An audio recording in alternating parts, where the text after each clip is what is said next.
एक बार की बात है, बादशाह अकबर के दरबार में उनसे नौकरी मांगने की फरियाद लेकर एक व्यक्ति पहुंचा। उसकी कुछ देर बातें सुनने और बुद्धि की परीक्षा लेने के बाद बादशाह ने उसे चुंगी यानी टैक्स वसूलने वाला अधिकारी बना दिया। बीरबल भी उस दरबार में मौजूद थे।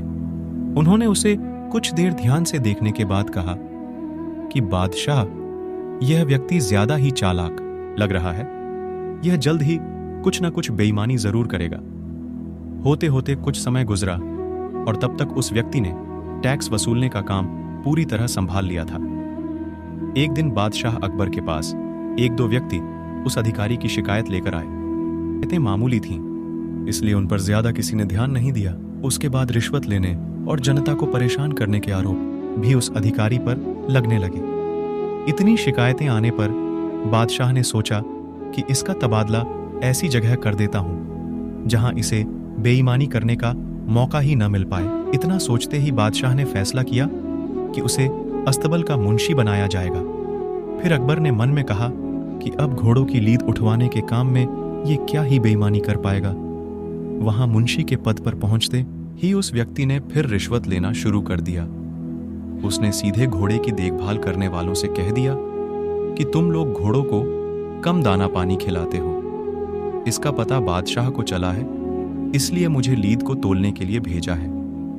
अब अगर लीद का वजन कम हुआ तो सबकी शिकायत बादशाह से कर दूंगा। उस मुंशी से परेशान होकर हर घोड़े के हिसाब से उसे 1 रुपये लोगों ने देना शुरू कर दिया।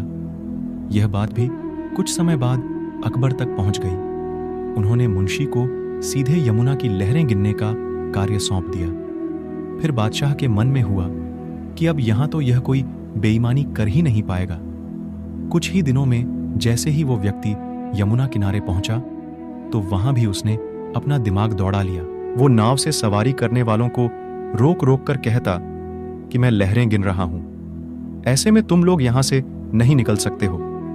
इसी जगह पर 2-3 दिन तक रुकना होगा। रोज रोज ऐसी बातें सुनकर नाव चलाने वालों ने अपने कार्य को जारी रखने के लिए उसे 10-10 रुपए की रिश्वत देना शुरू कर दिया। यमुना किनारे भी वो व्यक्ति खूब बेईमानी कर रहा था। 1-2 महीने में यह बात भी बादशाह तक पहुंच गई। तभी अकबर ने एक लिखा हुआ आदेश भिजवाया, नाव को रोको मत, जाने दो। वो व्यक्ति चतुर था। उसने बादशाह के आदेश वाले पत्र को नावों को रोको मत जाने दो कर दिया था।